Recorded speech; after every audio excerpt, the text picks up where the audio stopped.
We are live. So, real quick, let's do audio check. Right now, everything's looking good, but I just wanted to make sure before we jumped in. Decided to go with the wider angle today, doing the Donald Trump thing. Jesus. But anyway, welcome back. Good to see you guys. And we got my man, Dennis Carlson, coming in hot.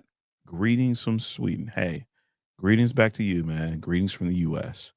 So, tonight, we're going to talk about the iPhone 17 Pro Max. And one thing I wanted to do, and I thought this would be kind of a cool idea because for the past week, I've been trying to think like, okay, what video am I going to make that somebody already hasn't made, or what would be a video that would be kind of different but kind of cool, but didn't involve like going outside and taking a bunch of camera shots and jump through a bunch of hoops in Final Cut Pro. And I thought about it. I was like, you know what? Let me go ahead and do a live stream and I'll let you guys ask whatever questions you guys want to ask about the 17 Pro Max in the chat. And then what I'll do is I'll take this entire stream, chop it down, and it'll be a video. It'll just be a Q&A, from you guys, the viewers, the watchers, stuff like that. So I thought that would be kind of a cool idea. Hey, let me know if that works for y'all. If it don't, then we can try something different, or maybe y'all can suggest some videos that you would like to see from me. For the most part, the only thing I really got on the agenda as far as reviews would be like I guess like the 2 weeks later review of the 17 Pro Max, because I got a little bit later than everybody else, and probably this tech woven case because I really did not go out and buy a bunch of accessories. I got maybe another follow up video on the Apple Watch Ultra 3. So that is where we're rolling from there. So, like I said, if you guys have any questions that you guys want to see in a video, basically posted or whatnot, ask away and I will make a video based on that. But talking about the 17 Pro Max, um, it's been a great phone. Honestly, the more I've had time to use the phone and kind of grow with the phone, I've just been I've just been enjoying it. Now there are a couple of things that took a little bit of getting used to, and on one hand, I like the camera control button, but I had to get used to using the camera control button. I would have to turn off that visual intelligence sometimes. But the thing that I love the most about having the camera button on here, because this takes me back to the days of Android and having the Samsung phones, is the camera button. I can just double click and boom, camera opens right up and we're doing good with the camera app here. So yeah, that's all I got to do if I want to, take a photo. So I like having that, double click.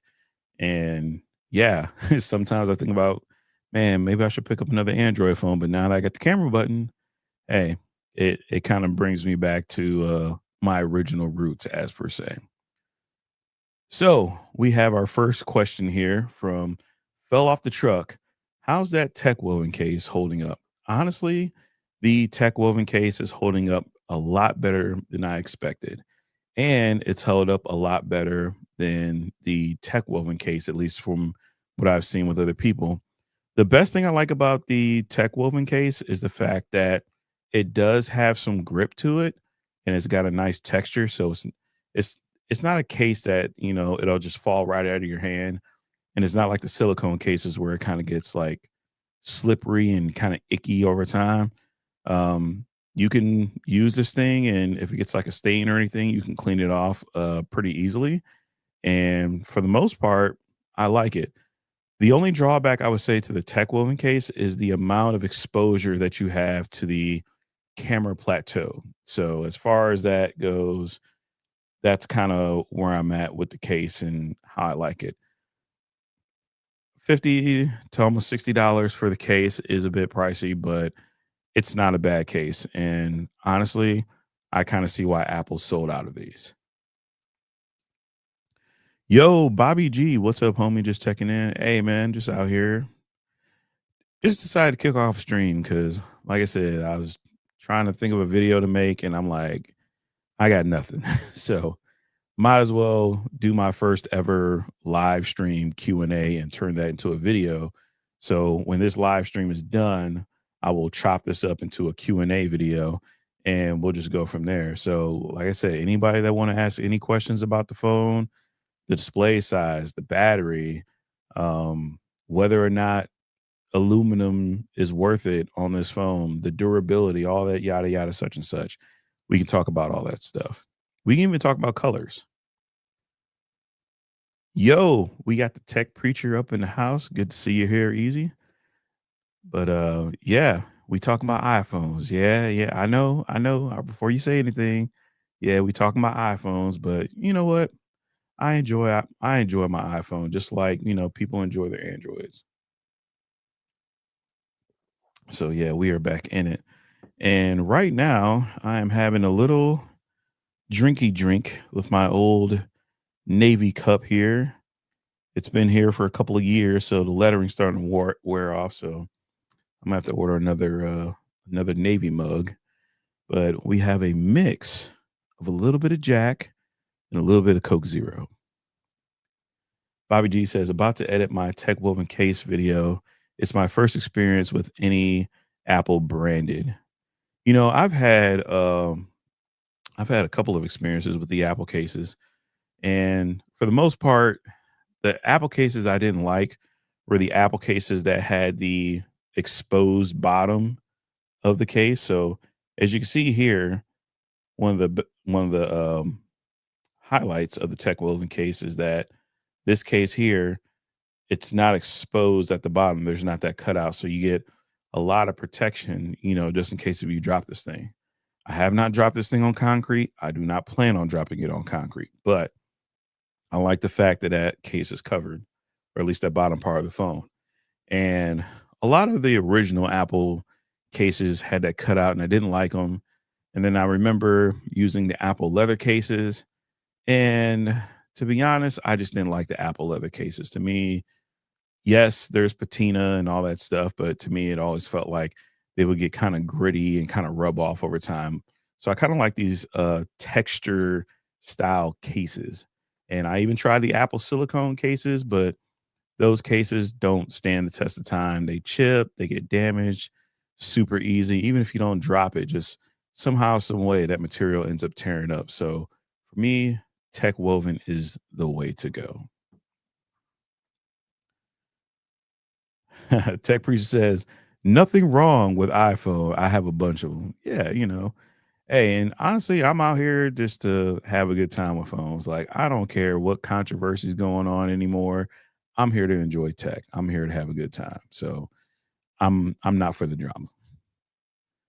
How has your experience been with sourcing cases for the phone? A lot of manufacturers are barely shipping cases and it's mid-October. I will be completely honest, I really didn't look for cases that much. And even when I did, this was maybe about 3 weeks ago, I looked on Amazon first because I'm just an Amazon first type of person, and most of the cases there, I thought about it, but I didn't know if I was going to trust if that was gonna be the right case. A lot of times it was felt like I was just FOMO buying a case or FOMO looking at a case and trying to hurry up and have a case before the phone got here.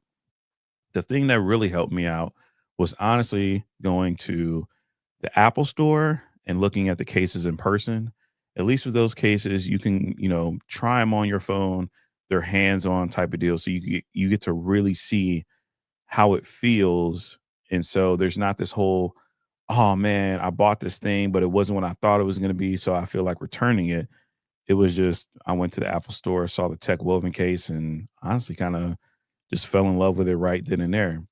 The second thing, or the second place I like looking at is honestly Best Buy. Even though I probably wouldn't buy the case from Best Buy because a lot of times when you walk into a retail store, it's marked up higher than it is online. Yes, I know you can like try and price match, but I'm just saying, like, if you just want to look at a bunch of cases without having to buy a bunch of cases, Best Buy is a cool place to go. There, I got a chance to see the D brand Ghost case. I saw a couple of cases from Zag and some other ones that did have the protection, for the camera plateau. So finding cases, in my opinion, has been a 50-50 thing. Like if you have access to a retail store, it's a little bit easier. However, a lot of the tech woven cases were sold out for a bunch of different colors at the Apple store, but I think they're starting to get those back in stock. Best Buy, like I said, they got tons of cases. So if you really need a case, you can find one there. The only hard part, like I said, or the weird part has kind of been Amazon. Let's see. Ruperto says, I can't decide between white or orange.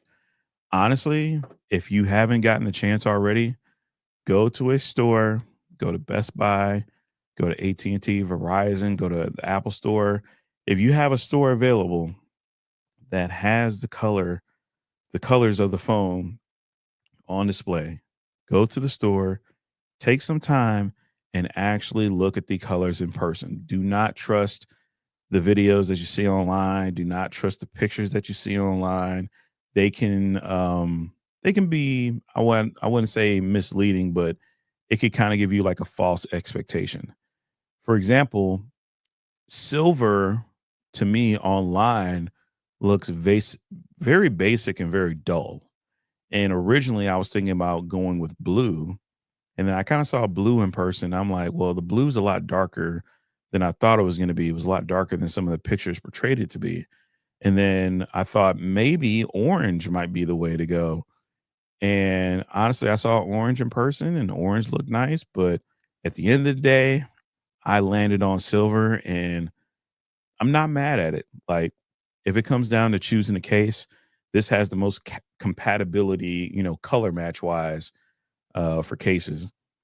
I kind of think that for me, orange would be a color that I would like at first and then regret later.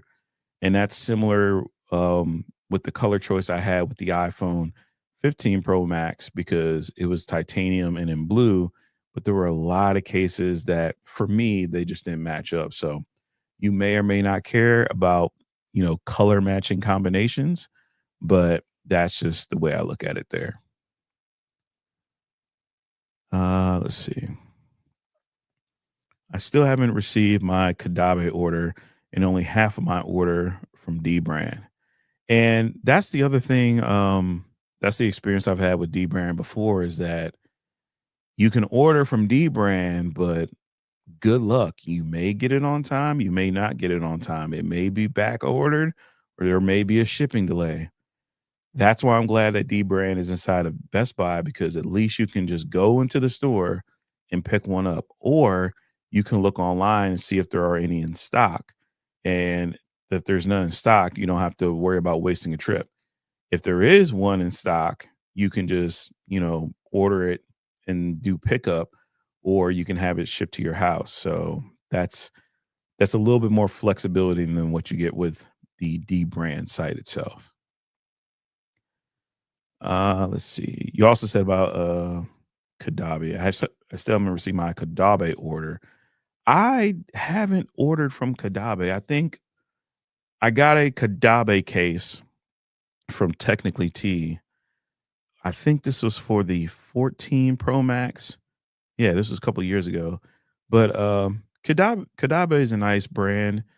It's just really hard for me to pick a couple of cases to choose from to really try out because most of the good cases, like these like really nice premium cases, they're like 40, $50. And then if you choose 3 or 4 cases, you're spending anywhere between 150 to 200 bucks. And then ultimately you're probably just going to use one case or maybe two.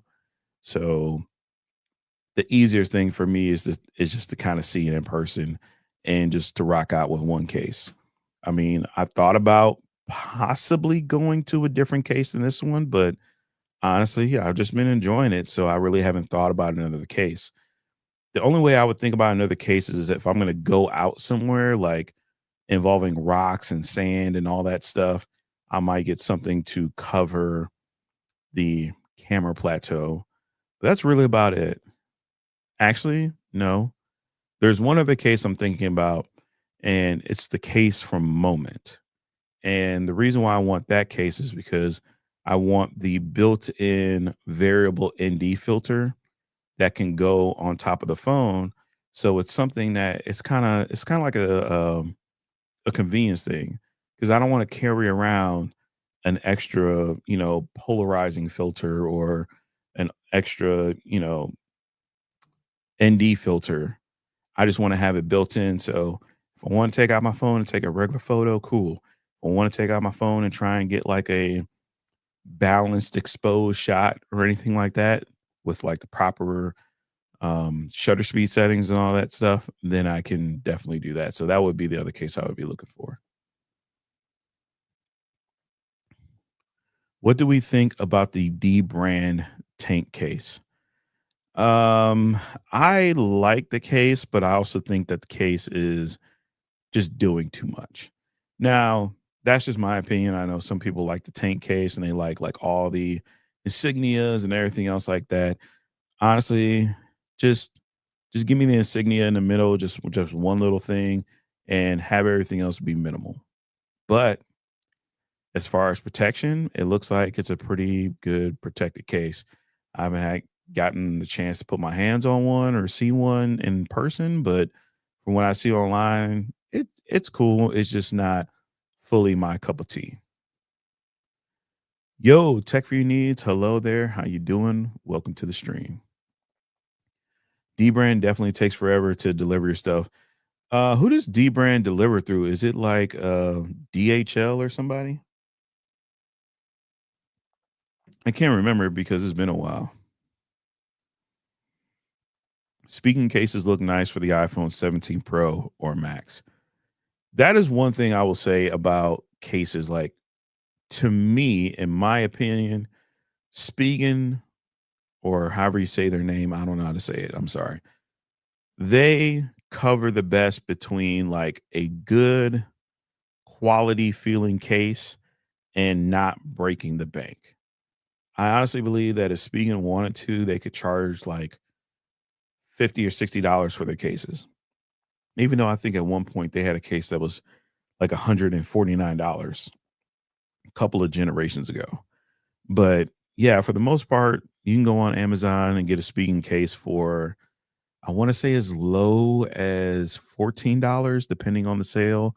And usually the average is like 17, 18 bucks. And it's a decent case. There's sometimes you can go to a store and there's a case that's being sold for 30 or 40 bucks and the speaking case can hang right with that case. So definitely a good recommendation there. Yeah, you're right. I'm just over here wasting my money for YouTube Cloud. Hey, look, I've been there. I've spent money on products and for the most part, I'm more so in the wheelhouse that if I'm going to buy something, yes, I will cover it, but it's going to be something that I want to keep. Like the days of buying stuff just to buy it and cover it once are kind of over for me. Like I would rather buy something and use it every day and share my experience with it than to have 3 or 4 different products and try and cover them all at the same time while just shelling out cash. Now, with that said, if a brand wants to send me a product, then I'm cool with covering that as well. Like I'm cool with, hey, you send me the product, I'll make a video on it and kind of go from there. But the days of, going out and buying 5 or 6 different versions and doing all these comparisons and all that stuff, spending, you know, $2,000 to $3,000 on. I don't want to do all that. I just want to have just honest conversation, the honest use case, and I feel like I can do that at my own pace with just spending my money on just 1 or 2 products and kind of moving from there. Yo, Shark FinTech. Hey man, how's it going? Good to see you. Ace, how you doing? What's up? Ace says you can get a Spigen T series for just about $20 or less. Yeah, that is a good price, especially if you are buying one in the US. And I don't know, like if Spigen has like a full coverage case, I might look into it. But once again, I also want to try out that moment case so I can have the variable ND filter. Now, one side note, and this goes to the experience of the 17 Pro Max, and this is just me being honest and sharing with you guys. I remember when I saw the event, I saw the 17 Pro Max, and then I saw where they were talking about having ProRes RAW. So you have the ability to record ProRes RAW to an external drive. You can color grade it. You can shoot an open gate. And I've seen some videos on it and I'm intrigued. I'm interested. It's something that I want to try, but it's not necessarily something that I think I would use every single day. And I know it's something that's going to be for a very specific crowd. And I kind of found myself going down this big rabbit hole of what are the limits of ProRes? What can you do with ProRes and do this and do that? And ProRes RAW this, ProRes RAW that, and such and such and such. And I keep running into two problems. The first problem is when you see what Apple can do with an iPhone and ProRes RAW, it makes you want to try it. However, when you see the amount of equipment that they use with an iPhone, it makes you just want to say, nah, I'm good. Like I don't have a 20, 30, $40,000 rig to go with the iPhone. I'm not a production company. I'm not this and I'm not that. So I often find myself disappointed when I see other creators shooting in ProRes RAW and it doesn't look like the ProRes RAW that we saw from Apple because they shot the entire event on iPhone. But then you have to remember they don't have the level of stuff that, you know, Apple has. These guys don't have $40,000 skylights, you know, hitting Tim Cook in the background while they're recording on the iPhone. So that's one of the things where it's just like, yeah, I want to go down that rabbit hole, but I don't want to go down that rabbit hole. And then just the just the extra stuff that you got to worry about, the file sizes and the storage and this and that. And honestly, lately I've just been more so of pull the camera out and record, pull the camera out and shoot. Even right now, I'm recording on my what is this, the A7 IV. Now, I remember going down this huge rabbit hole of looking into S Cinetone, looking into S Log 3, looking into dynamic range, looking into color grading, looking into doing LUTs and all of this stuff.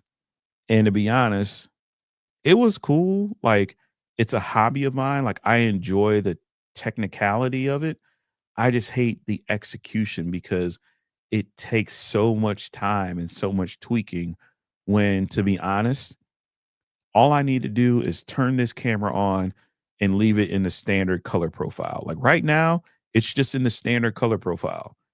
Nothing color graded, and my life is easy. I turn on my light, my purple light, I turn on this light, and I hit record on that camera. My life is easy.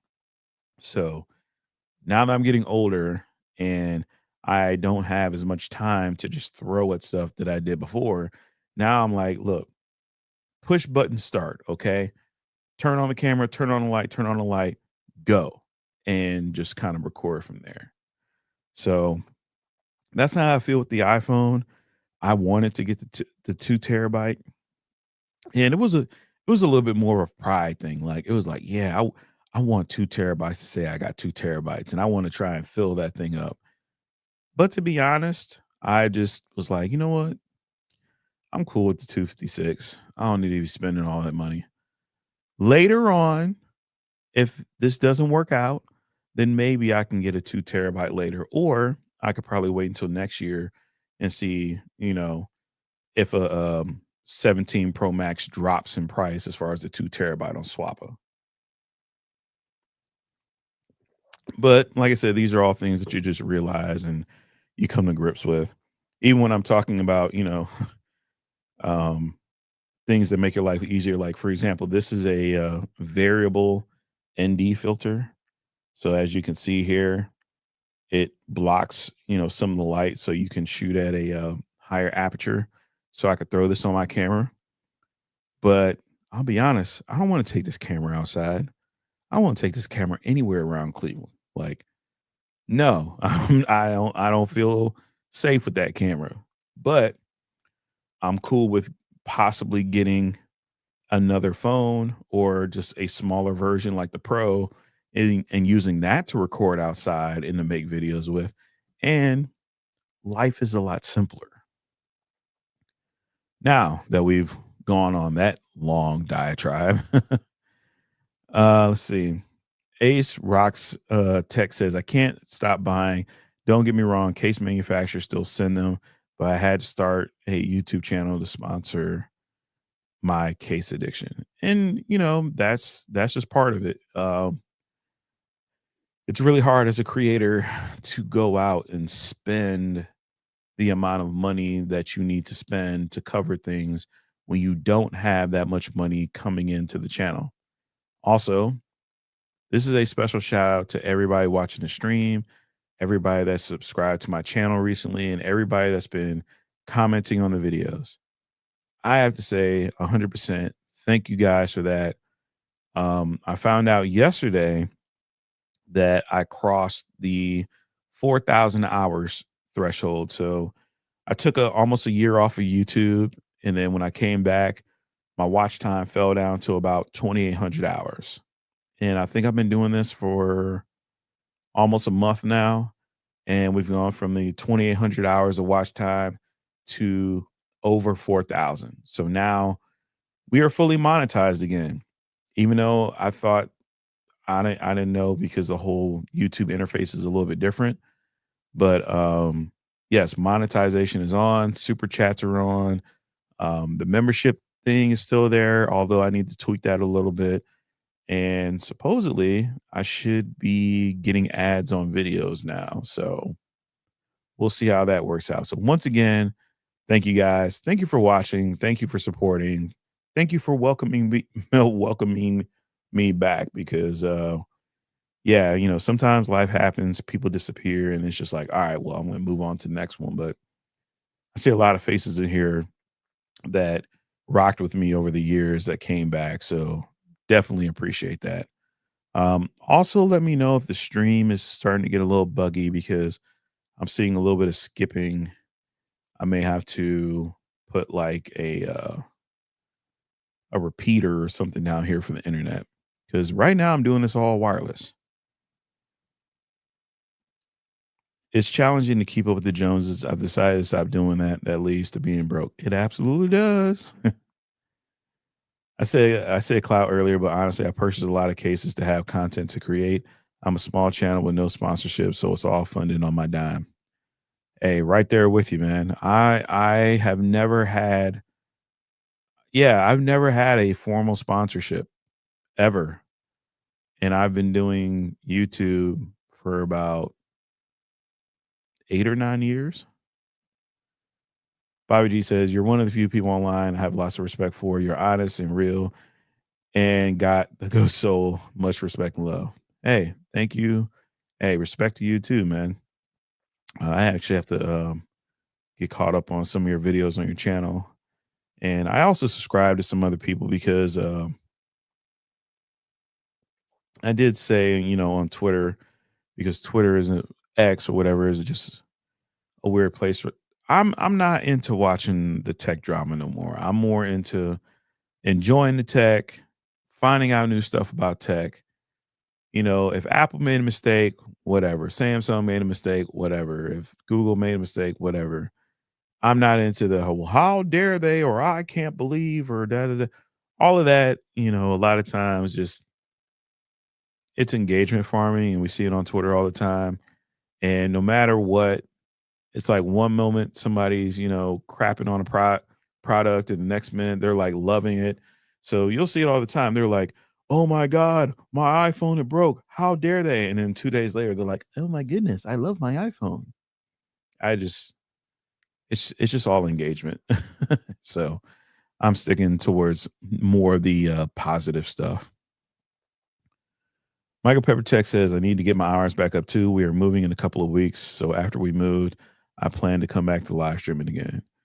Yeah, what I'm trying to do is I'm trying to balance, like, I wanna have a balance of videos and I wanna have a balance of live streams because it changes up the monotony of things. Like, when you get into the point of where you're just constantly recording videos, you get stuck in this loop where it's just like video, repeat, video, repeat, video, repeat.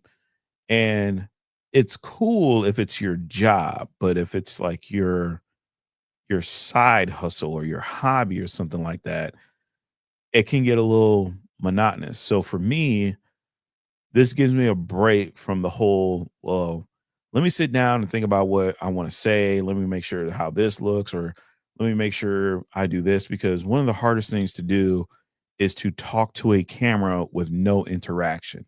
And one of the things that helps with the live streams is that there is a live interaction because there is no way I could sit here and talk. And we've been live for 33 minutes and 40 seconds. There's no way I could sit here and talk for that long and have dead air and keep myself going, at least without you guys, participating. So it's a nice, good change up. It does help with watch time for those of you guys who are looking to get your watch time up because the live streams are longer, people are watching longer, but it's also a way to connect with your audience. So it helps you switch gears a little bit. So what I would like to do, which would be, kind of a more comfortable thing for me to do is either 2 videos a week or 1 live stream and 1 video a week and just slow roll it out. I am in no rush to get to 100K. I am not at that point in life to even keep up with that level of monotony to do that point. I'd rather just slow roll it, make some steps, and just try to stay consistent. Let's see. Sharkfin Tech says, Trent, your voice is most definitely missed on the Clubhouse app, whether you're keeping it real about tech content creation or military related stuff. Man, it's been a minute since I used Clubhouse. Is Clubhouse still a thing? I'm gonna have to re-download it one of these days. All I know is that a lot of those Clubhouse rooms just went so left for people like scamming folks and a bunch of like fake gurus and stuff like that. So I don't know. I wonder if it's still a thing. Bobby G's Corner says, what does content creation mean to you? For me, it's therapeutic and it's a way for me to share my passion for tech. Um, for me, it's a way to be honest in a kind of talk, just like a regular conversation I would have with anybody else. And it's a way to break through the repetitive presentation content. So for me, creating content, at least what I'm doing now, just talking straight to the camera and telling people exactly how I feel, it feels more like the podcast vibe. And the thing that people really get from the podcast vibe is they get like a sense of like it's like authentic, like authenticity or whatnot.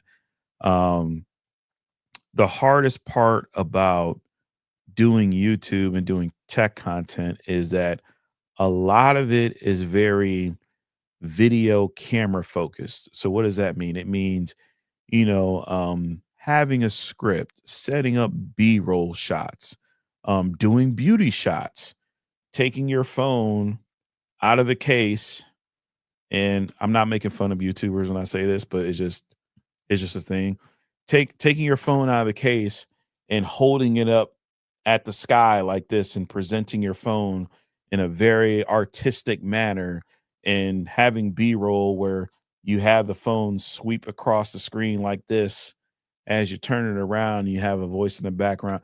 I don't feel like doing that anymore, okay? Like I've tried the whole going outside and going to parks and going to museums and doing all this stuff to show off the phone. And I don't do all that stuff on my phone. Okay. I use my phone. I don't present my phone, if that makes any sense. And for the most part, a lot of tech reviews that have tons and tons of B roll are more of a presentation. and I just don't have the time. I'd rather just look y'all dead in the face and tell you exactly how I feel and be like, yo, this is how it goes because y'all don't live in the real world of B-roll. Like, that's not the real world. B-roll is a presentation, but y'all don't see things in B-roll. A lot of stuff, you know, you're looking at it from a first person or even a second person type of view where you're just having a conversation. And I believe we don't really have conversations anymore. We're either arguing about something or we're super in love with this and it's the most amazing thing. And there's no middle ground. It's either you love it or you hate it or you're presenting or this or that, whatever, you know. And I don't have the time. Years ago, I had the time. But now that I'm a parent, now that I'm doing stuff, now that life happens, no, I don't have the time to dedicate. So that's what content creation means to me right now. I'm just telling it like it is and keeping it real. Uh, do, do, do, do. Is there a minimum subscriber for going live? I wonder. So if you go, don't quote me on this. Please go look this up yourself. I know originally, so you would have to have originally, I think it was like 30 subscribers. I don't know, but basically you have to go on your channel and say that you want to go live or enable live streaming. And then I think there's either a 24 or 48-hour wait for you to even attempt to live stream because they don't want people just getting on the app, starting up a channel, and then live streaming events because there were a bunch of like horrible things that happened when people were taking advantage of that. So um, go into the creator portion of YouTube and see what the requirements are. Do. Ace says, I keep thinking about going live again. It's fun, but at the moment I do good with getting a vid out a week because I'm lazy. Ain't nothing wrong with that. Ain't nothing wrong with that at all. The only reason why still go live is because I have my setup. So I got my monitor right here. My laptop is sitting over here down to the side. It's kind of like, supporting this whole thing. I got my camera and all this stuff, my roadcat. This stuff don't move. I've already bought the stuff. I've already paid for it. Don't make no sense for me to sell it, but it does give a nice live stream setup. So that's why I kind of just rock with this. Now, what I want to do, and I mentioned this before, is probably grab a studio, Mac Studio or a Mac Mini, so I can move this laptop or maybe even trade it in and I can have a little bit more space. I can have a keyboard, I can have a trackpad because I have like a little small table. Like as you can see, it goes from corner to corner. So I have that much space. So yeah, I would rather just get something that can go over here out the way and still run everything and then maybe take my laptop. What did I just say? Lab stop. Maybe take my laptop upstairs and like just use it in the bed or use it for other things than just having it just tied down here. Because the one thing about a laptop is I don't want to have to keep plugging in and unplugging this thing. Whew, man, I am tired. Look, I be telling y'all, it's a struggle because it's either wake up early and try and record and be awake early in the morning, then get my kid ready for school, then take him to school, then go to work and work a full day. Or it's wake up, get my kid ready, go to work, have a whole work day at work, come home, and then find the energy or find the time to either stream or record a video. So, yeah, this is a lot easier.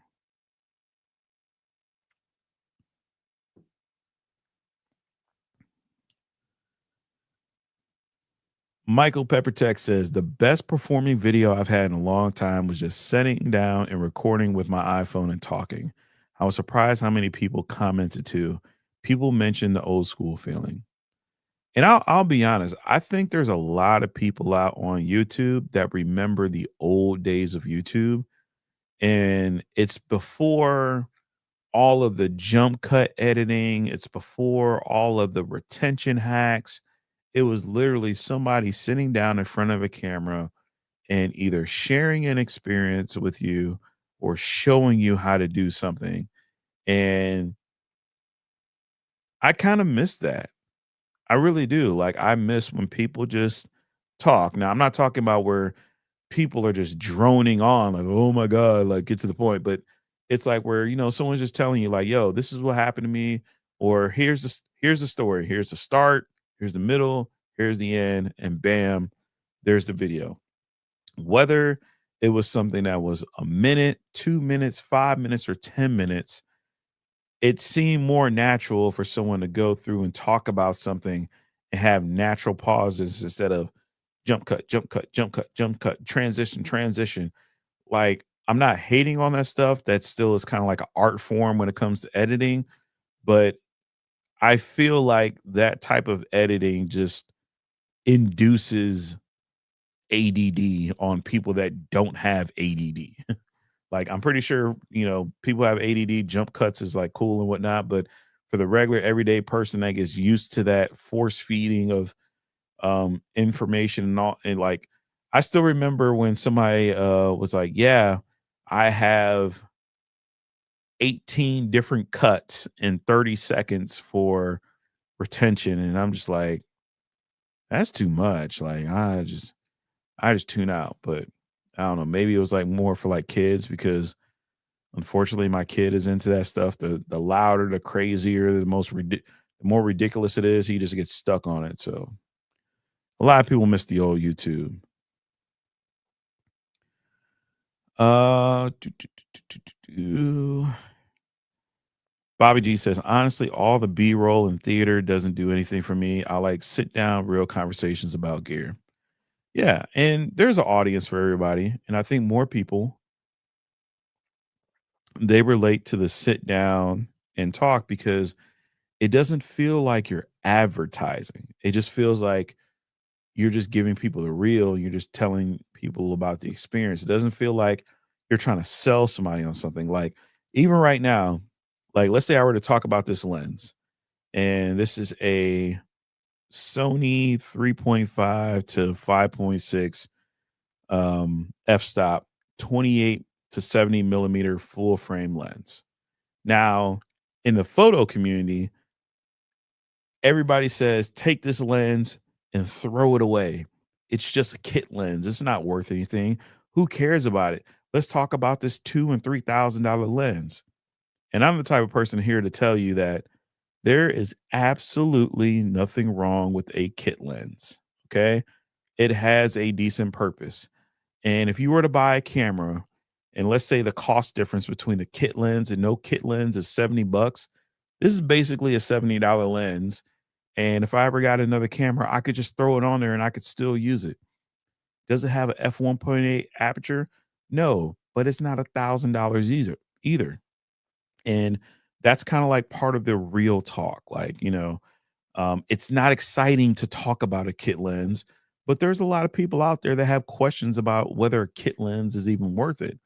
And for me, when I was watching a lot of photography channels, and I was watching a lot of video, like videographer, excuse me, channels, it was just so off-putting that people would take a kit lens and they would just say, "Oh, just throw it away. Go get this $1,600 lens." Like, people could just walk out and buy $1,600 lenses like they're nothing. Um, if I wanted to, I could go to Best Buy and I can go get one of those lenses, a $2,000 lens. I can go get it tomorrow. I'm not gonna feel good about it, but, for the person that's looking at something like this and they have questions, that type of sit down conversation makes sense. For the person that's looking at a 17 Pro Max and they're just like, okay, how's it going to work for me? How's it going to work for me as a person that's not a YouTuber? And this is one of the things that kind of gets lost in translation with a lot of YouTubers is we'll talk about all of the crazy shit that we're going to do with this phone. And regular people are like, that's nice. That's cool. I would never do that, you know? So that's where you can kind of appreciate where people do the videos and they just record straight out of camera. They don't add on filters, they don't mess with the shutter speed, they don't do the extra stuff because the regular person is just gonna pull out the camera and record anyway. So yeah, I like the old school way of just, presenting stuff and not going too crazy. I'm surprised that TJ is not bothering you. All right, look, TJ is stuck on 2 things right now: YouTube Shorts or Fortnite. So, one of those 2 things is going on right now, and he's having a ball, and I'm just gonna let him chill. Oh, man. Let's see, Michael Pepper Chess says 50 subscribers to go live from the app. If on desktop, there isn't a minimum number. You have to wait 24 hours after you request to go live for them to grant access. Yeah, so if you really want to live stream quick, go ahead and make sure you're live streaming on desktop. And you do desktop or a laptop, just as long as it's one of those 2 platforms. And you can start from there. It doesn't have to be like this super crazy setup. Trust me, it took me a minute to get to this point. And the only thing I'm upgrading is because I want a desktop. That's the only reason why. Uh, do, do, do, do. I work 410, so I have a solid day for YouTube, so that really helps. Yeah, I work 9 to 6 Monday through Friday.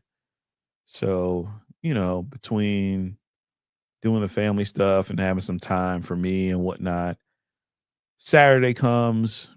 Saturday is like I'm either trying to do something or not trying to do anything at all. Because then Sunday is here, and then Sunday is like, all right, well, you might as well get ready um for the next week. So yeah, time is precious over here. If I could work 3 tens, or I'm sorry, if I could work 4 tens, that would definitely free up some time for me. I like editing and I don't like editing. Like, honestly, I just like being lazy with editing. I'm like, all right, can we just get through this already? Because I I'm not gonna say I don't have the money.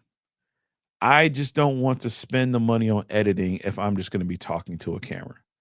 If I'm not gonna be putting in an amount of effort for this to go somewhere.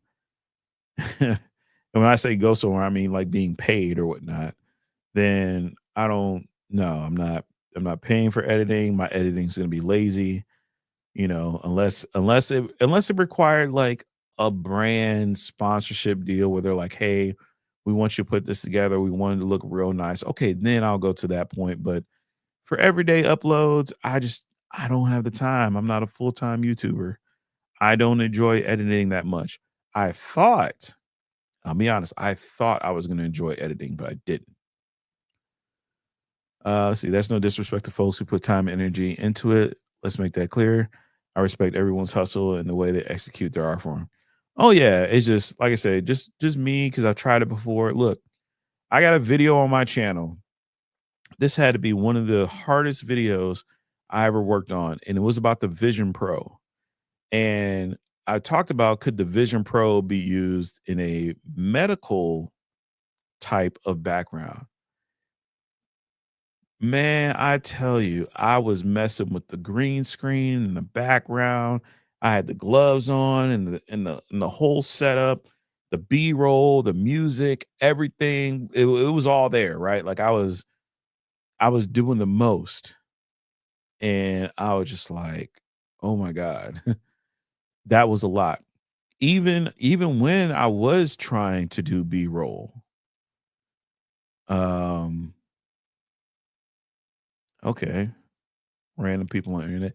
Even when I was doing B-roll, I thought I was gonna keep doing it, but B-roll and photography B-roll or video B-roll and making it look good is an art form, but man, does it takes time, and you need to have time to practice.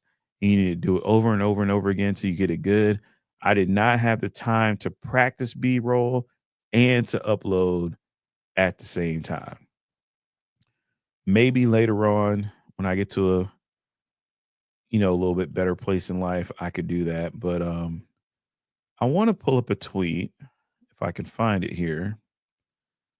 And I want to say this is probably like the thing I was like most proud of. And I got to dig for this because this was a while ago. When I say a while ago, I mean a minute ago. So let me see if I can find it on here because it's been a minute. Let's see. Whoops. If I could spell my name correctly. Trenton's Tech and at MKBHD.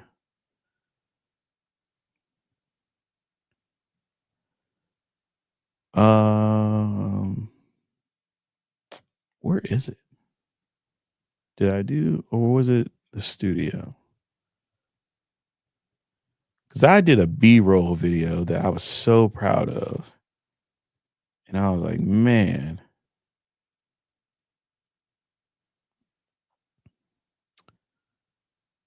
Okay, I think I found it. So let me share my screen.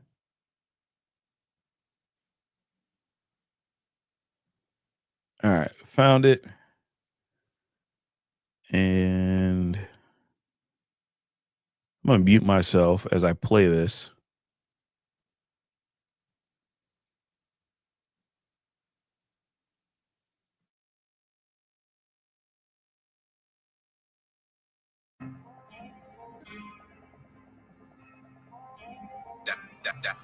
That time I got that heat, let's go.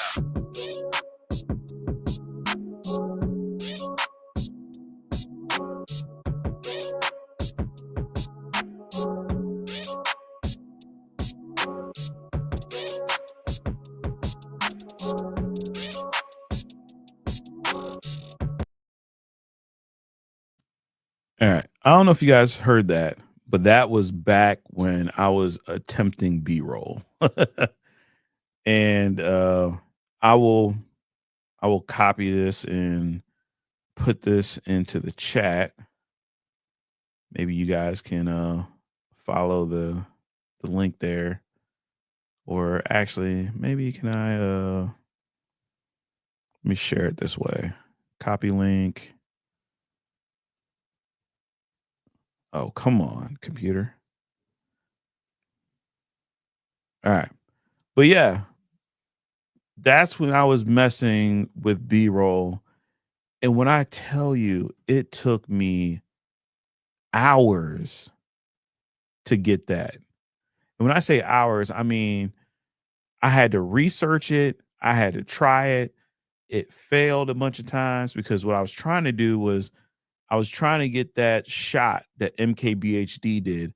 Yes, I know the dude has like a $500,000 or $250,000 robotic arm, but I was trying to get that like that reveal rotating type of deal. And even he commented on it. And I was gonna tell you right now, when he commented on that, that made my day. Like I felt like I was on top of the world. I felt like I could do anything. Then reality hit me, and I'm like, there is absolutely no way that I would have the amount of time to think of a shot, execute the shot, get multiple different angles. And that clip was supposed to be for intro. That's like a 15-second thing. And that's it. And that's for the beginning of the no way I can keep up with that because somebody's gonna watch that B-roll intro and you're like, oh my God, this is amazing. Then they're gonna see my face and I'm just gonna be sitting there talking and we're like, yo, you swindled me. You came in with the B-roll, but you had nothing else. And to try and make a 7 or 8 minute long video full of B-roll and cuts in a script and all that stuff is super hard and time consuming. It takes a lot out of me just creatively. Like I'll do all that stuff and then I'll need to go like sit down somewhere because like my brain hurts. Absolutely, it just takes me out. Uh, let's see here. Let me come back. Sharkfin Tech says you're much better off using Streamlabs, StreamYard, Restream, etc. for live streaming rather than direct YouTube live, in my opinion.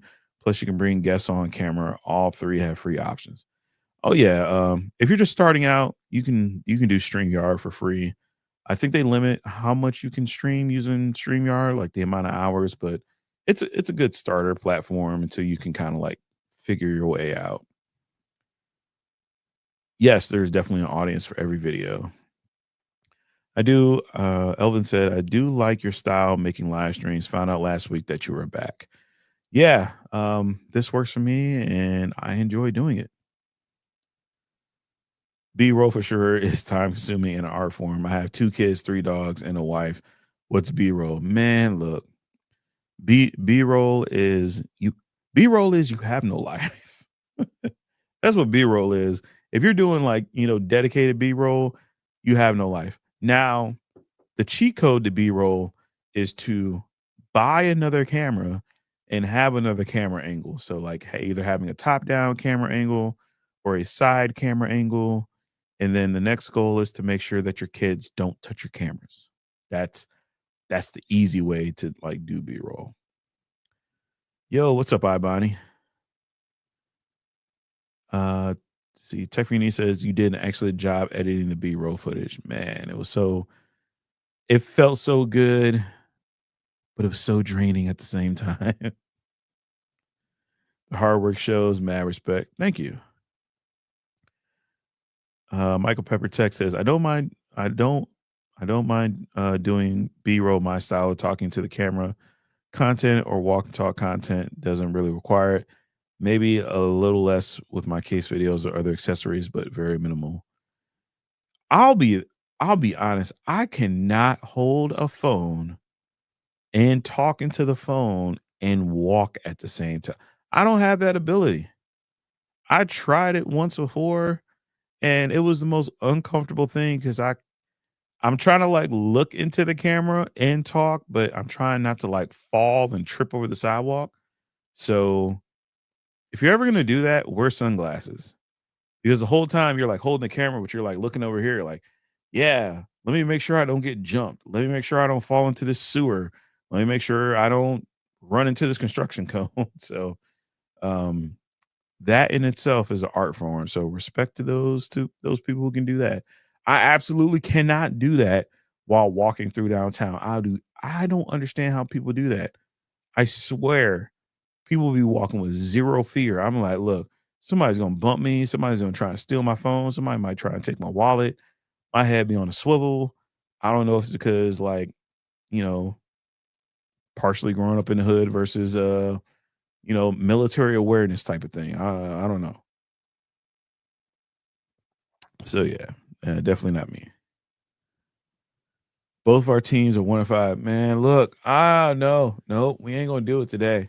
The only orange I'm gonna talk about is the orange iPhone. We ain't talking about the Cleveland Browns today. That's gonna start a whole nother rant. And I can't do it. I can't do it. I can't talk about the mediocrity. I need to figure out a good rig for my overhead shots. What recommendations do you have? Um, it depends. So overhead rigs can be simple and they can be expensive. So you can go simple and cheap or simple and expensive. Usually what I see are the rigs where there's like two legs. So here, let me do this here. So let's uh let's zoom in. So let's say this is my regular normal camera shot. And you see how my arms outside the shot? I would usually have a rig that has two legs that go up and then over the top of the shot there's a bar and then your camera is just pointing down whether it's a DSLR, mirrorless or cell phone. So you have one that's just like a stand, like literally like this, like a stand. You can find those on Amazon, 100 to $200 range depending on the ones that you get, but they're sturdy now, like they not going nowhere. The other ones are more so the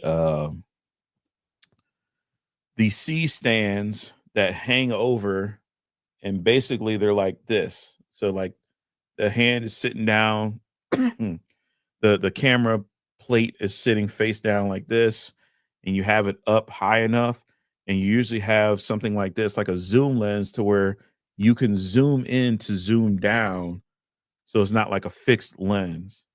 So a lot of people use phones because they're just very convenient, and honestly, most people don't care. But if you want things to look a little bit nicer, start looking into your like Sony ZV-1s, or like your like the cheapest Canon creator kits or stuff like that. Um, Obviously, you start looking into like full frame stuff, your camera's going to be heavy, so you're really going to need to support it. I honestly, if you got kids, make sure your camera is on a tripod. Like right now, my camera is sitting on a tripod that, despite my kid's sincerest efforts, he would not be able to knock this thing over. So we can use my camera here. So here's my camera. So I got my camera there, and it's sitting on a pretty hefty newer tripod, if you guys can see that. So there we go. So it's on a big hefty tripod. But if you're going to use a C stand and you're going to be hanging it over, absolutely 100% get sandbags. The last thing you want to happen is your C stand to go forward and smack into your product or smack into a table or anything like that. There's actually like a million videos on how to do top down shots. So just cruise through YouTube and you'll see the different ones. At some point I might do a top down rig, but right now I'm kind of cool doing this. Like I might keep this angle, the like the super wide angle. Hey, look, here's my thumbnail. Da da da, whatever. Keeping it simple. Yo, what up, Jason C? Good to see you here, man. Let's see. Talking about that Florida team. Hey, man, it's tough sledding around the league. Mm. Michael Pepper Tech says you can get an arm that is like the Mike arm to do top down shots too. Oh yeah. How's the 17 Pro Max? The 17 Pro Max is great. I'm enjoying it. Um, I don't even think about my 15 Pro Max anymore, which is something I did not think would happen at all.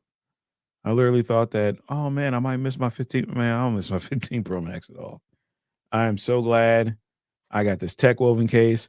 I'm so glad I went to the Apple store and I got the screen protector put on there by Apple. I'm good. That screen protector ain't coming off unless it dies. And even then, I have a lifetime warranty on that screen protector where I could take it right back to Apple. They could put another screen protector on there if this one fails or cracks. Oh, so yeah, I am enjoying it.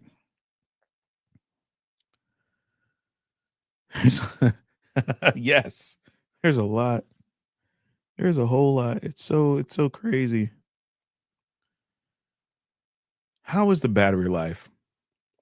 The battery life on the iPhone 17 Pro Max is great, and I am enjoying it. Here's how good the 17 Pro Max battery life is. With about light to medium usage, not heavy usage, light to medium usage, I can start the day maybe around 7 o'clock at 100%. I can go throughout my entire day. I can go to work, Microsoft Teams, FaceTime, watching some stuff on YouTube, scrolling the internet, the web, Instagram, TikTok, all that stuff or whatever, right? I can have it connected to My car, I can listen to music through YouTube, even listen to videos or podcasts or whatever. I can still get home, still go throughout the rest of my day, still mess around more on my phone. I can go to sleep. I can wake up the next day, forget to charge my phone overnight, and then be back at work the next day and still have like 34 or 40%, which is crazy work. It really is. Like I can really forget to charge my phone and it'll still be okay the next day as long as I start off at 100. The fast charging, it is a gift from Tim Cook. It is a gift from Apple.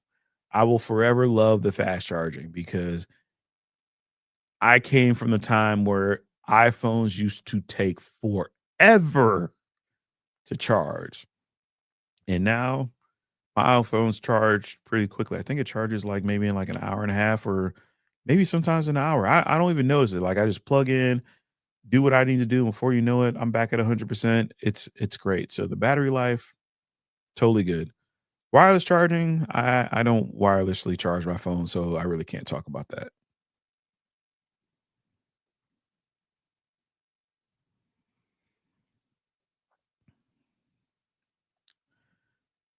Does it get too cold because of the vapor chamber? I don't know.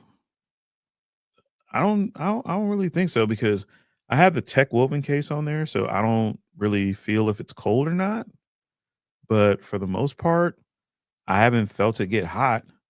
Now the true test will be when I have my phone in the car during the wintertime and I got the heat on blast, or if I have my phone on a mount and the sun is just beaming down through it. But it really hasn't gotten hot, but I really haven't pushed it hard enough to even to get hot. So maybe the vapor chamber is cooling it down. Maybe the extra aluminum is drawing the heat away like it's supposed to, but it's been cool for me the whole time. When I say cool, I mean literally like a cool thing. Let's see. And yeah, I felt that way moving from the iPhone 14 to the 16 Pro Max. Honestly, that's how it should be. That's how you feel when it's like a real upgrade. When it's not like a real upgrade, you're just like, I don't know if I should have bought this. But for me, it's been worth it. Matt says, I just ordered the Pro Max yesterday. I have an iPhone 11 currently. Matt, I will tell you right now, you are going to love the iPhone 17 Pro Max over the 11 Pro Max. Oh, I mean over the iPhone 11. The the biggest upgrade to me was just the screen. So if you're going from an 11 and if you're using like an 11 outside in direct sunlight, when you go to a 17 Pro Max, it's going to be crazy. That 3000 nits is no joke. Did you consider the Air? Yeah, I considered the Air, but I'm just not the target customer for the Air. Like I have to have the lenses. Like I have to have the 3 physical lenses on there. I need to have the 8X, I need to have the 4X, I need to have the 2X, the 1X, and the 0.5X, the ultra wide, because the telephoto for me has been just great. Like if I'm at work and there's a wire on the ceiling that I need to look at, I can zoom in and I can read the letters off the wiring. I don't have to get on a ladder and be like, okay, one, two. Like I don't have to do that. Or if I need to get really close up on something and get a macro shot for, whatever, it helps out. So I just like having options. And the iPhone Air is just, it's more for somebody that wants a light, minimal phone that isn't crazy about battery life, and they want something that kind of looks more like jewelry than anything else. So for me, the iPhone Air is not for me. If all I had was an iPhone Air, I would make it work, but it's not the phone that I gravitate towards. I've actually kind of just enjoyed using the Pro Max series of phones, and it's been all downhill from there. They got my heart, like, straight up. Hey, Trent, I got the blue 17 Pro Max coming from the 15 Pro Max like you. I don't regret it at all. I'm glad I upgraded. Phone is fire. Yes, it took me some getting used to, because at first I was like, I don't know. But after a couple of days of using it, I was like, man, what was I thinking? Like, but this is one of those things where it's just like, man, if you give it a chance, you can enjoy it, and you can really know if you want something or you don't want something. It's real easy to make a snap judgment decision, be like, oh man, I don't need this. But when you actually get inside of it and you start using it, you're just like, man, this is actually worth it. Hey, good night. Good night, man. What lighting do you use for your backdrop? Is it Govee lighting? No. And I will show you. Actually, if you go into one of my videos where it actually has like the affiliate links, I have all my stuff in there. But up here, this is a what is this? This is a Aperture Dome Mini 2 connected to a Amaran 60D, I believe it is. So it's a small light and it's a small dome. It does have a grid on there. And you also have the ability to hook up batteries. So if you didn't have it plugged into the wall, you could just use it to operate with the batteries. By the way, what phone did your mom get? My mom chose the pink iPhone 16 because I tried talking her into a 16 plus. She was like, no, that's too much money. She didn't want to have anything to do with the iPhone Air. She didn't want to have anything to do with the iPhone Pro series. And she even said the iPhone 17 cost too much. So she went with the 16, although we ended up not getting it that day because we were gonna come back.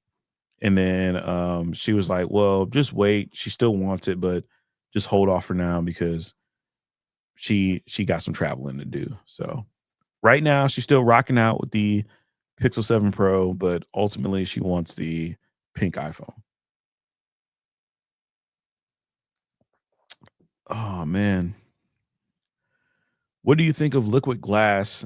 Honestly, I'm used to it. And I'll be honest, when I first used liquid glass because I was on the iOS 26 beta on my iPhone 15 Pro Max, I was like kind of cool with it, but it was kind of weird with the whole change. Here's the thing about the liquid glass. At first, it's like a culture shock. Like you feel it right away. You're just like, I don't know, maybe.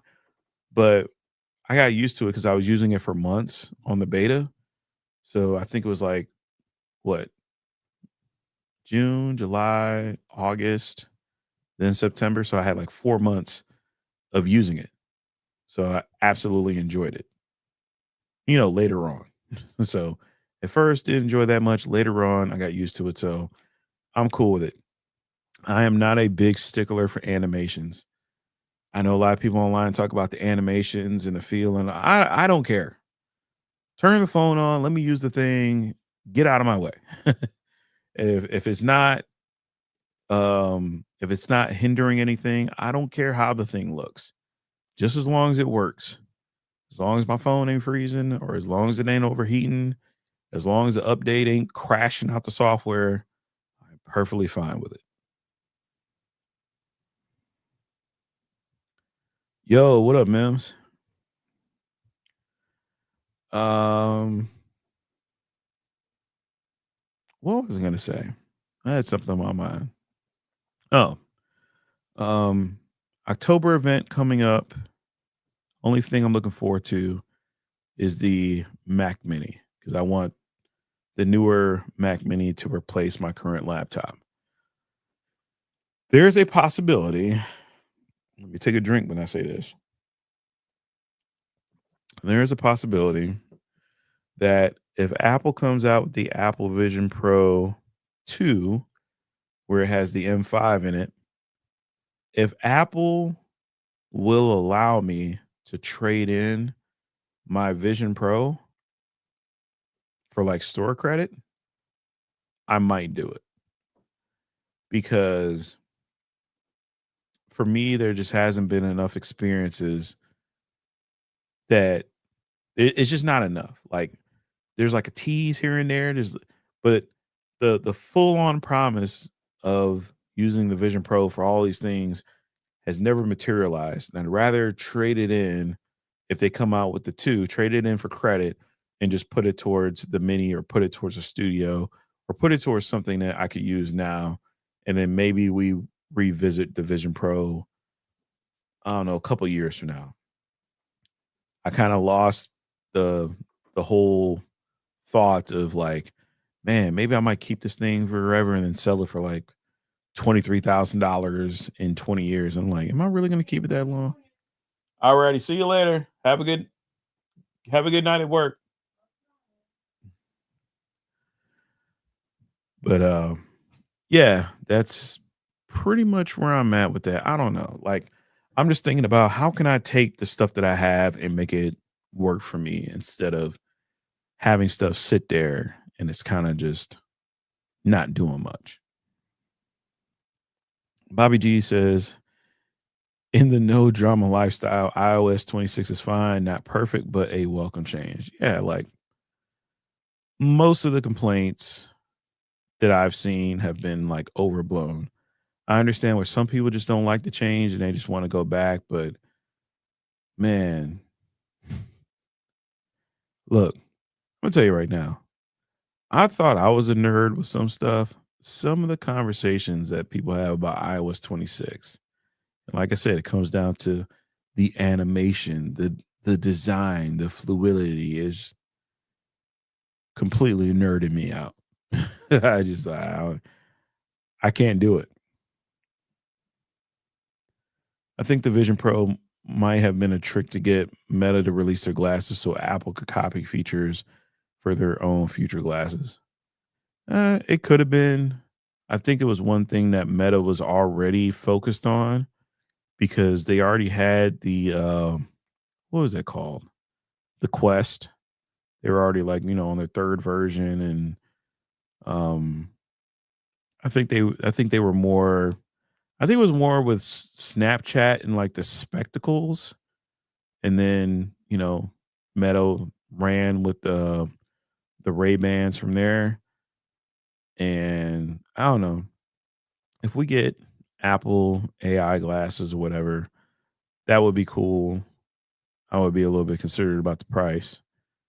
But yeah, right now Vision Pro is like in a holding pattern for me because I don't know what I don't know what's really going to happen with the Vision Pro and like the NBA Pass because one of the things they were talking about was, hey, Vision Pro, NBA Pass, watch the courtside games, and I'm like, I don't trust it. I feel like there's going to be something missing. I'm gonna feel like there's some sort of gotcha. We saw the preview of the NBA All Star game where they only showed like 6 minutes of the actual game in the Vision Pro, and I just felt like, can I see an entire game? That's what I want to see. If if Apple and NBA can say I can watch an entire game as if I'm sitting on the sidelines, an entire game with no commercials, just the entire game. Like a lot of times, these NBA games have like performances, and they have the timeouts and all that stuff. Give me that type of behind the scenes coverage, and I'm in. But if it's going to be, okay, watch the sideline commercial, another commercial on top of a commercial with a side of commercials, like I don't want that.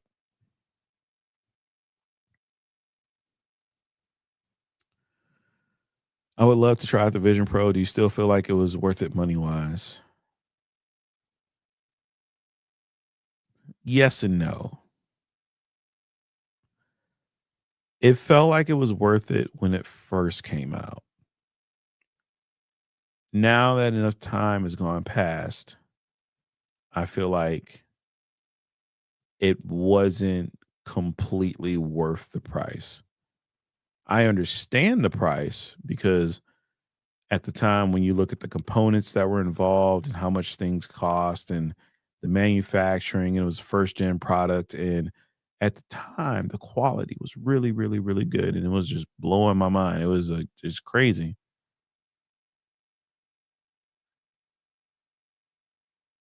But as technology has moved on and it's gotten a little bit older, it it feels it's harder for me to make a case for someone to spend $3,500 on a Vision Pro today than it was 2 years ago.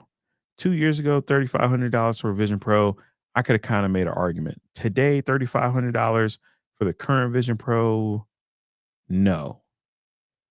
I could see maybe like 2,000, $2,500, but not 3,500.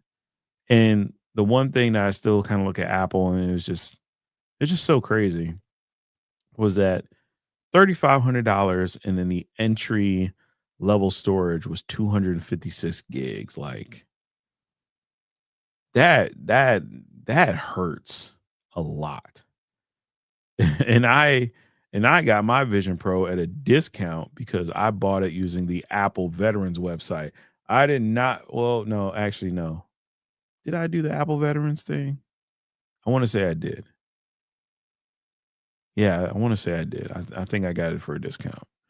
So yeah, it's super hard. It's super, super hard to recommend. I actually forgot about the that NBA game Promise. They haven't been focusing on the Vision Pro that much. They really haven't. Apple has been mentioning the Vision Pro less and less with every announcement. I'm still waiting to see if there was going to be more of a thing with the development tools for Apple and the cameras and the dual lenses and all that stuff. So far, the only thing that we've really seen is the stuff from Black Magic, and that camera is ungodly expensive. I understand it does like amazing stuff and this, that. But yeah, like for the prosumer, lower end creators, we're stuck with spatial video for the iPhone. That's really about it.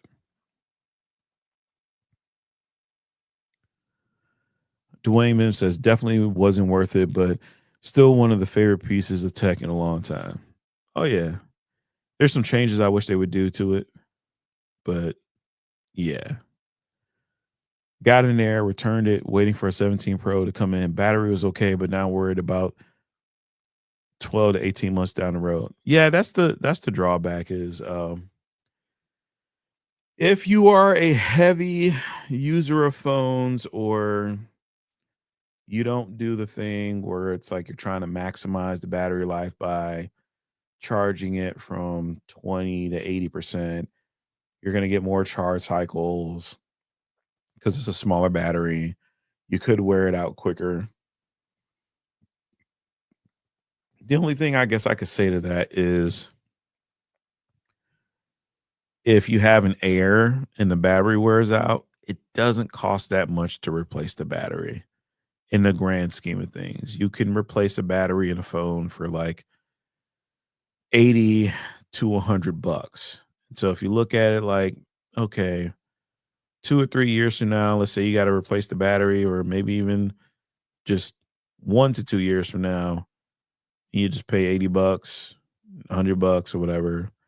It might be worth it for the thinness. It may not be worth it.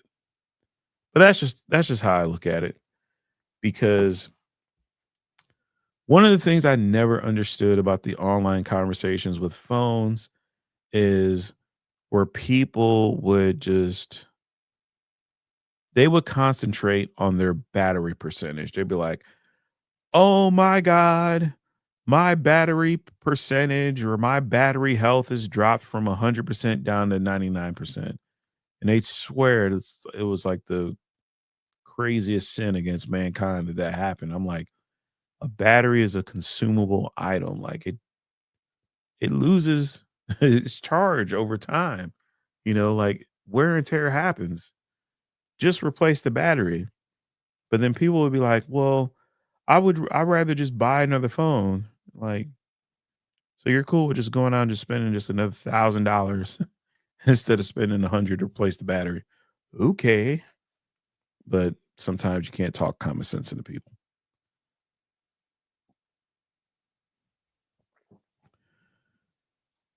Tech king on a budget. Yo, what is going on, man? Hey, I'm sorry. You're probably coming in towards the tail end of the stream because your boy is tired, but I'm hanging on. I'm hanging on. Apple is trying to spin too many plates. Maybe the Vision Pro was just an experiment for Apple glasses, but they dropped the ball because they haven't done enough with it thus far after its release. Yo, Apple could flip the Vision Pro on a dime right now if they had the content. If all of the promised content was there, if all the media stuff was there, I'd have all the praise in the world for it. But right now, it's handicapped by how much stuff that is not available, and it can handle it. It's perfectly suited to do the things that it was meant to do and set up to do. But hey, look, for whatever reason, Google and a couple other companies they got together and they said, "Look, we ain't making an app specialized for this. We're not prioritizing VR 180 for this stuff." Like, I don't know. Maybe a lot of companies just put a hit out on the Vision Pro and they're like, "Look, we ain't gonna help this thing. We ain't gonna help it at all." Home Rapid Repair says, "I don't mind my iPhone battery. I do whatever I want." I highly suspect this new Pro could be the first of the John Turnus as CEO era, but it's not on paper. It looks too different. I mean, the Air is a good starting point, in my opinion, for the change, for the innovation that every single tech content creator cried for. Every big YouTuber complained that the iPhone was the same old iPhone and nothing has ever changed. Then we got the iPhone 17 Pro Max where Apple tried to change something and people complained about the change. Oh my God, the camera bar is ugly. Oh my God, how dare they? Okay, you want to change, you got change. Now you complain about the change.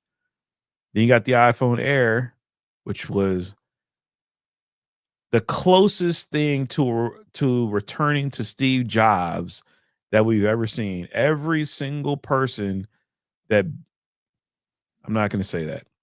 Every single person that holds themselves in a corner with a picture of Steve Jobs that wish Steve Jobs would return back to life and return to form. The iPhone Air goes back to what Steve Jobs was kind of looking at, right? Right? Oh no, no, it's too many compromises. Oh no, oh no, oh no, it's not this. Oh no, the iPhone Air isn't a Pro. Oh no. And I'm just like, I don't get it. What do people want? People say they want Steve Jobs stuff, then they get Steve Jobs stuff, and then they're mad that the Steve Jobs stuff is not the Tim Cook stuff. Then you get the Tim Cook stuff that's not the Steve Jobs stuff. And then everybody complains that the Tim Cook stuff is not the Steve Jobs stuff. And no matter what, there's still a complaint every single time back and forth.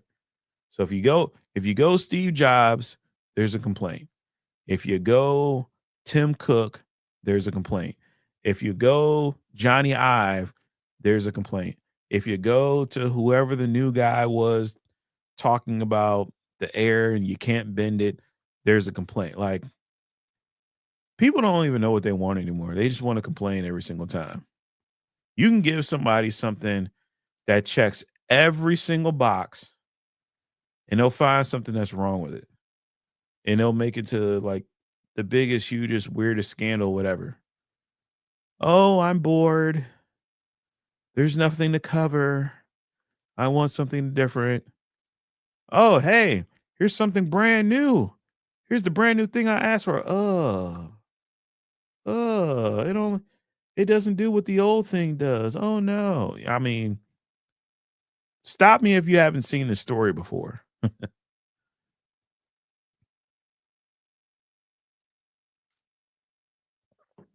Next year, I already know what the complaint is going to be. Next year, the complaint is going to be that the iPhone 18 Pro Max is not enough of an upgrade over the 17 Pro Max. Like people are upgrading to the newest phone every single year. Like people are skipping generations now. Regular everyday people who are in this American economy are not buying brand new phones every single year. Only the creators are. But yeah, we're gonna complain because the difference between the 17 Pro Max and the 18 Pro Max is gonna be minuscule. We're gonna complain next year because the difference between the iPhone Air and the iPhone Air 2 is not gonna be enough of a change. And we're gonna be like, well, Apple just gave us the same little product. We're upset. Well, like, I don't know what people want. uh, let's see here.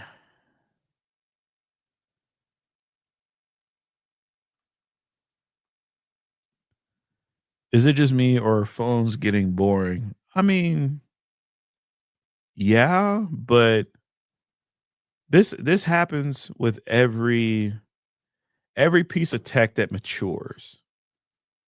Okay. This happened with laptops. This happened with desktops. This happened with phones. This happened with keyboards. This happened with mice. This happened with radios. This happened with TVs. Like when you first have a product and it's a brand new product and it's the first of its kind or whatever, it's like, okay, it's the new thing. Then every iteration you go, things get better, but you kind of have like the Moore's law effect where the new thing becomes less impressive because the potential for it to be that much better shrinks over time. So it's just one of those things. But I don't know, like it's not to the point to where it's so boring that I'm complaining about it.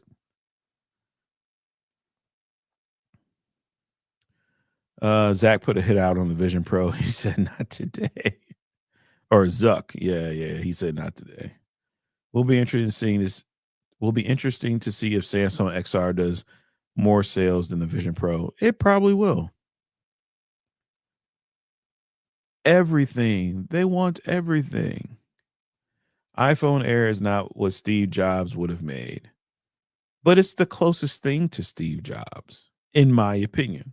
Now, we can agree to disagree, but the iPhone Air is the closest thing going back to what Steve Jobs was looking at with, making phones as thin as they could, redesigning that whole camera bump to fit all the stuff up there or whatnot. Like that's kind of there.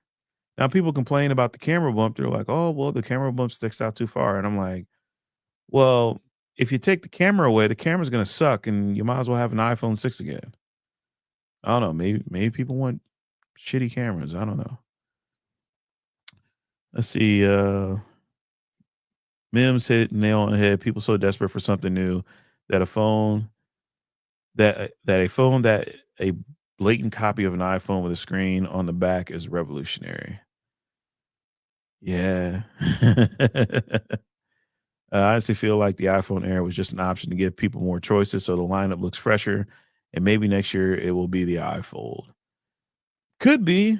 I mean, like I said, once again, um, we're we're kind of getting what we're asking for, and then we're kind of complaining about the stuff. Hey, give us something different. Here's something different. No, we don't want that. All right, hey, here's something else that's different. No, we don't want that either. All right, well, do you want the same phone we made before? No, we're bored of that phone. I don't know. Black is so boring. Yo, they need to bring back the Black Pro series. Bring it back. Although probably a bunch of people become like really upset about how easy it scratches. Um, I mean, it's an engagement farm, in my opinion. We don't. All right, yeah, we don't know what Steve would have made, but we do know that Steve would wouldn't have made these pros. And that's the flip side to it. Like to me, it's like, yeah, he wouldn't have made it, but I'm kind of glad the pros exist. You know, there's no telling what that dude would have made if he was still alive. And I hate to say it because it's gonna sound very insensitive towards Apple, but Steve's been gone. And when I say that dude's been gone, he's been gone for a minute now. All right. Like the the torch has already been passed. Even though Apple likes to like throw Steve's name in there, everyone, that dude's been gone. Like we've had to move on without Steve, but I still see things that kind of have callbacks to Steve, and I'm like, I'm not mad because once again, that's what people were asking for. I don't know. At least what I've seen from like what I've seen online. I know everybody's not in the same boat, but that's just my experience. iPhones used to be unique and have character. I agree. But here's the other thing. And this was the ultimate thing that needed to happen, right? At some point, design is something that you sell. But then you get to a point where mass production trumps the design. And even when I look at this phone, I feel like this phone has character to it. I feel like this is a phone that you either love it or you hate it. And I really don't have any issue with it because I'm just probably not super critical about design.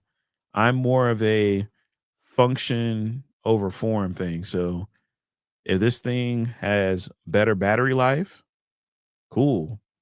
If it gets cooler a lot easier, dope. If I have faster USB-C speeds or I can do things faster or hold more memory or have a better screen, I'm all for it. This thing could look like a rock and I wouldn't care.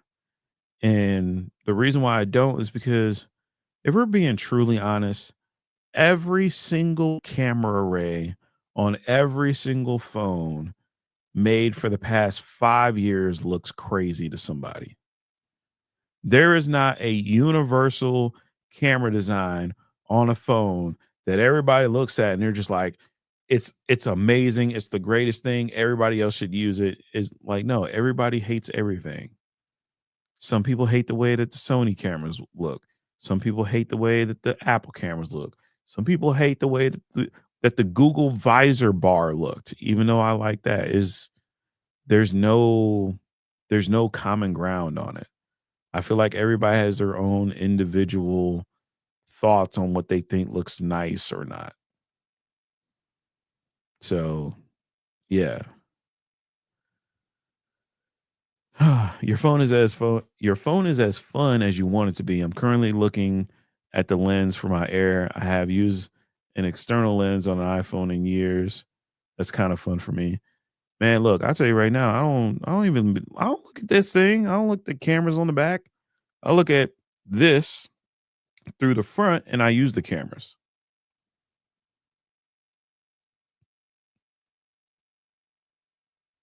Oh, okay. More emails. But yeah, I'm not completely worried about it. During development on the air, they talked about cutting the port, and I think it was for the second speaker. Now I think about it.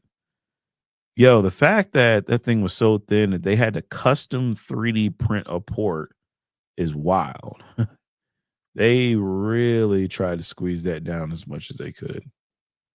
Not for me, but I can respect where they were trying to go with it, even if the execution wasn't fully there or, for a full first product. But I mean, I don't know, hit or miss.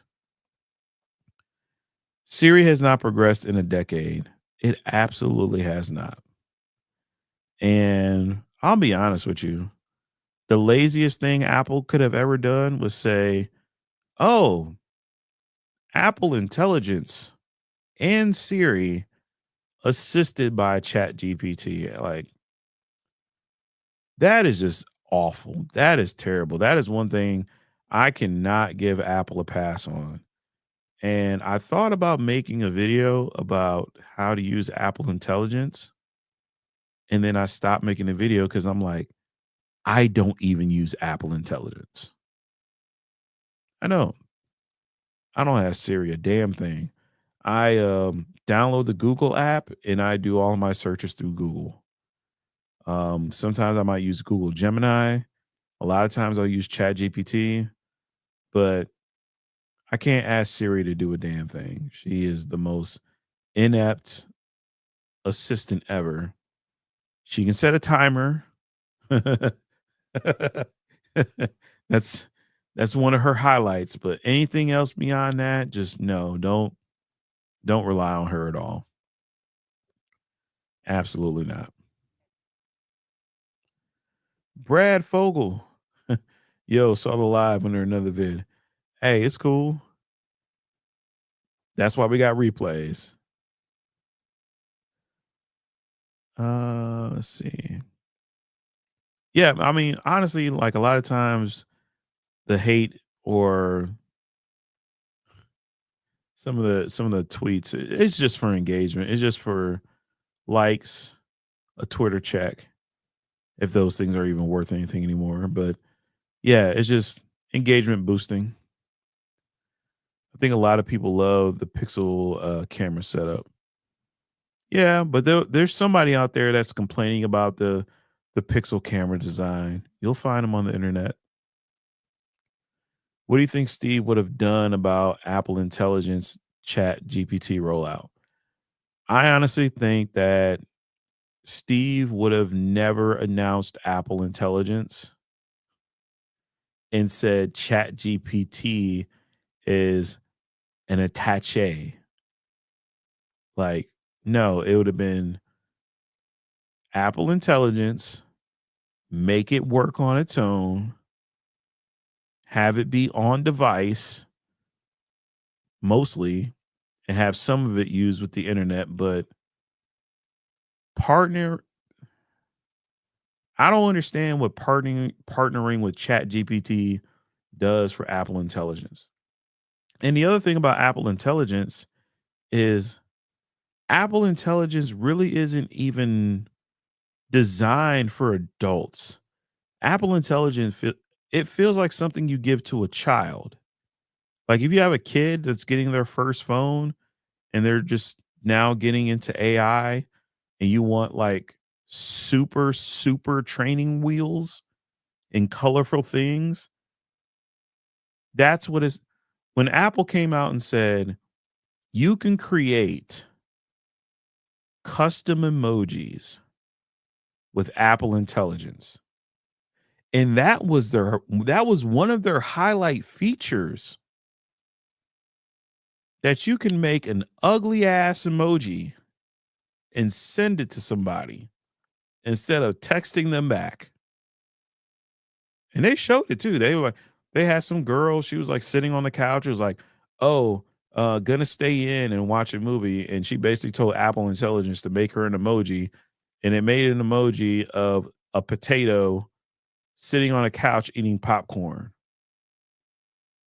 That's what we're using Apple Intelligence for.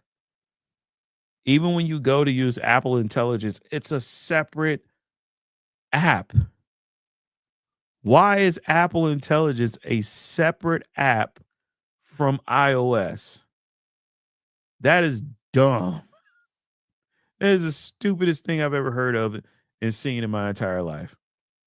And then the image generation for Apple Intelligence is god awful. It is terrible if you've ever used it. If you haven't used Apple Intelligence, go use Apple Intelligence and generate an image and come back and comment on this video. It sucks. It don't matter what photo you use of you. It don't matter what you include in it. It don't matter what you tell it to. There are free AI softwares that do a better job than whatever Apple Intelligence came up with. It is sad. It truly is. Canva, if you go on canva.com and you have a subscription with Canva and you use their AI image generation, it is better than what Apple does with Apple Intelligence. And it's sad. And pretty much Apple Intelligence with ChatGPT, just use ChatGPT. Straight up. just just use it. Don't just don't. Let's see. Trent, that is exactly why Siri won't get better. That's why Apple Maps took forever to get better. We gotta use the stuff to give Apple our data. Honestly believe if Apple felt like it, they could make it better, but a lot of people don't care, so they're just like, whatever. The drawback to Apple is once you use Apple and you get used to it, you realize nobody else sells Apple. So if you use Samsung and you get tired of Samsung, you can go to a Pixel. Or you get tired of Pixel, you can go to a Sony Xperia. If you get tired of Sony Xperia, you can go to a Motorola. There's other manufacturers that have other phones that have Android, so you have options. With Apple is just like, well, you're stuck. But I'll admit that even though I'm stuck, I still enjoy Apple for the most part. I just have my little workarounds. Let's see. Samsung uses Google Gemini, so I think Apple should swallow their pride and just make an AR partnership with some established and successful in the game already. Yeah, because Apple Intelligence ain't it. I don't even when it comes to my friends and family, I have never mentioned Apple Intelligence to any of my friends or family as a feature to use with the iPhone. Never. Steve killed Flash. I almost wonder if he'd have been even more stubborn than what we're seeing from Apple today.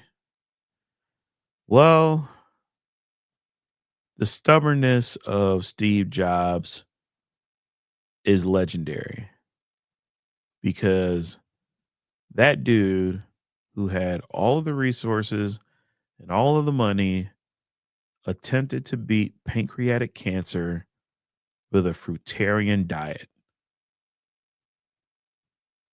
So, yeah, maybe he might have been a little bit more stubborn. It makes Sam Altman's wallet bigger. Yeah, it does. But Apple also gets to be lazy. When do you think Tim will retire? Um, I don't know. It's kind of weird. He could retire this year, or he could retire next year, or Tim could keep on going for another 10 years, to be honest. I mean,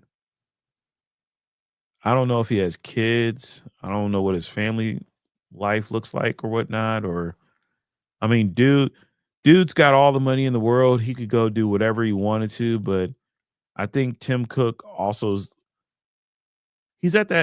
he's at that position where it's like when you get to the point where you retire from a job and you don't have anything else lined up, you're gonna get bored real quick. And it's like, all right, what do I do with my life? Like my purpose or my main purpose for the past 30 years is now gone. So I don't know what to do. So that's a hell of a question, but Tim could ride off into the sunset any day. Trent and Bobby, Apple could have purchased Perplexity by now and integrated it into iOS 26 and Siri. I mean, Apple has more cash than some nations or some countries do, but they make the decisions that they want to make. At the same token, it's easy to clown on what Apple has fumbled, but they have gotten a lot right. I think they've gotten more right than wrong. They do. They've gotten more right than wrong. It's just so terrible that the thing that they lean on the most, which is Siri, is the thing that is most neglected. That's kind of like that's like you're advertising something that's supposed to be your best feature, but it's your greatest weakness. As powerful as the A19 chip is, as great as the cameras are, the fact that this phone can record ProRes RAW and have Genlock and all of these other amazing features of computational photography and this and that and battery life and all this stuff that's stuck in your phone.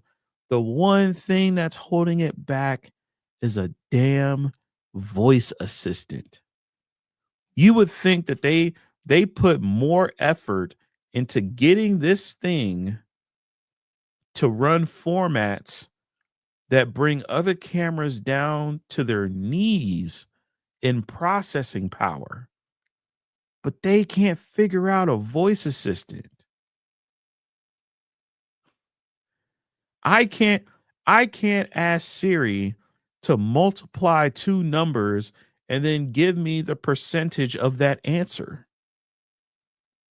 Siri will tell me, "Well, hey, I found the answer online." Like, "Oh my god.